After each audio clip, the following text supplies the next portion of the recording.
जय हिंद साथियों, मैं अपने इस वीडियो में आपका पुनः स्वागत करता हूं। दोस्तों, आज की इस वीडियो में हम लोग बात करेंगे विद्युत क्षेत्र क्या है, साथ ही साथ हम समझेंगे विद्युत बल रेखाएं। तो आइए सबसे पहले हम लोग शुरुआत करते हैं विद्युत क्षेत्र। देखिए, यहाँ पे विद्युत का मतलब आवेश है और क्षेत्र का मतलब होता है जगह या एरिया कह सकते हैं। तो अगर हम विद्युत क्षेत्र की परिभाषा देना चाहें तो हम ये कह सकते हैं कि प्रत्येक आवेश के चारों तरफ का वह क्षेत्र जहाँ तक कोई दूसरा आवेश आकर्षण एवं प्रतिकर्षण बल का अनुभव करे, उसी क्षेत्र को हम लोग कहते हैं विद्युत क्षेत्र। या फिर एक इसकी दूसरी परिभाषा आप ये भी दे सकते हैं कि प्रत्येक आवेश के चारों तरफ का वह क्षेत्र जहाँ तक उस आवेश का प्रभाव या कह सकते हैं उस आवेश का असर देखा जा सकता है, उसी क्षेत्र को हम लोग कहते हैं विद्युत क्षेत्र।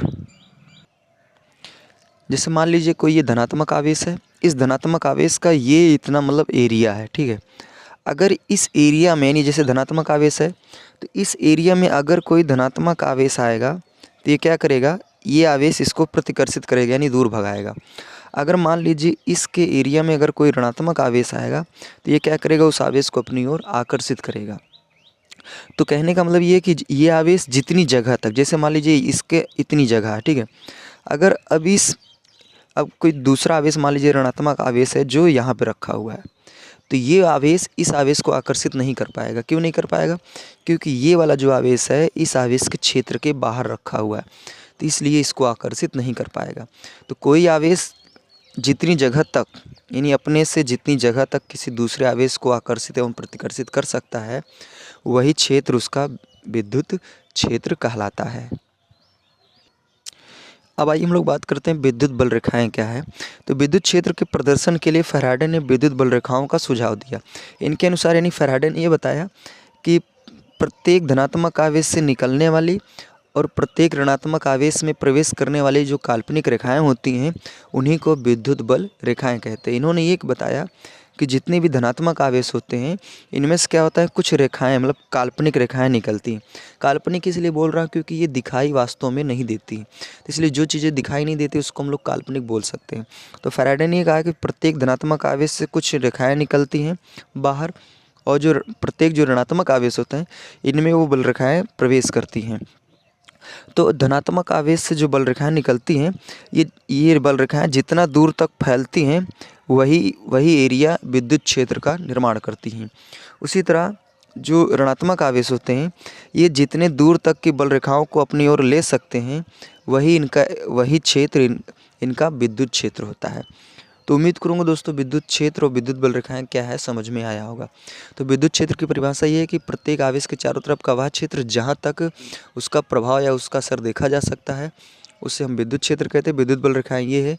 फैराडे के अनुसार उन्होंने ये बताया कि धनात्मक आवेश से निकलने वाली और ऋणात्मक आवेश में प्रवेश करने वाली काल्पनिक रेखाओं को हम लोग विद्युत बल रेखाएं कहते हैं। ये बल रेखाएं जितना दूर तक निकल के फैलती हैं, वही इस धनात्मक आवेश का विद्युत क्षेत्र होता है, और ऋणात्मक आवेश में जितनी दूर तक की बल रेखाओं को ये ले सकता है, वही इसका ऋणात्मक आवेश का विद्युत क्षेत्र होता है। अब हम लोग बात करेंगे विद्युत बल रेखाओं के गुण की। तो पहला गुण तो ये है कि जो विद्युत बल रेखाएं होती हैं सदैव धनात्मक आवेश से निकलती हैं और ऋणात्मक आवेश में प्रवेश करती हैं। दूसरा गुण ये है कि ये बल रेखाएं एक दूसरे को कभी नहीं काटती। यानी कहने का मतलब ये है कि जैसे मान लीजिए ये कोई धनात्मक आवेश है, यहाँ से बल रेखाएँ निकल रही हैं, ये ऐसे चारों तरफ बल रेखाएं क्या हो रही हैं, निकल रही हैं। तो ये नहीं कि यहाँ से कोई बल रेखाएं निकलेगी तो ऐसे काटते हुए ऐसे चली जाएगी, कोई बल रेखाएं निकलेगी तो ऐसे चली जाएगी, ऐसा बिल्कुल नहीं होगा। ये जो बल रेखाएं होती हैं एकदम सीधे निकलती हैं, कभी एक दूसरे को किसी को काटेंगी नहीं। तीसरा गुण ये है कि अगर मान लीजिए किसी आवेश का जो मान Q है, तो उसमें जो उत्पन्न होने वाले विद्युत बल रेखाओं की जो संख्या है वो Q/ε0 होता है। अब अगर आवेश का मान पता रहेगा और हम ε0 का मान होता है, अगर उसको हम रख देंगे, फिर हल करने के बाद जितना आएगा माना जाएगा विद्युत बल रेखाएं की संख्या उतनी ही है। और चौथा इसका गुण ये होता है कि जो ये विद्युत बल रेखाएं होती हैं, ये बंद वक्र में नहीं चलती। जैसे आप पढ़े होंगे कक्षा 10 में चुंबकीय बल रेखाएं। तो जैसे आपने पढ़ा होगा कि चुंबक होता है, चुंबक में 2 ध्रुव होते हैं, धनात्मक N ध्रुव और S ध्रुव। तो इसमें से क्या होता है कि N ध्रुव से निकलती हैं चुंबकीय बल रेखाएं और S ध्रुव में क्या होती हैं, प्रवेश करती हैं। तो इसमें क्या होता था कि जो ये चुंबकीय बल रेखाएं निकलती हैं, ये एक बंद वक्र में चलती हैं। लेकिन जो विद्युत बल रेखाएं होती हैं ये बंद वक्र में नहीं चलती, ये ध्यान देना है। तो उम्मीद करूँगा दोस्तों आज की इस वीडियो में मैंने समझा विद्युत क्षेत्र और विद्युत बल रेखाएं क्या है और इनके गुणों के बारे में समझने का प्रयास किया। अब दोस्तों दीजिए इजाज़त, इसी तरह मिलेंगे अगले वीडियो में। तब तक के लिए जय हिंद, वंदे मातरम।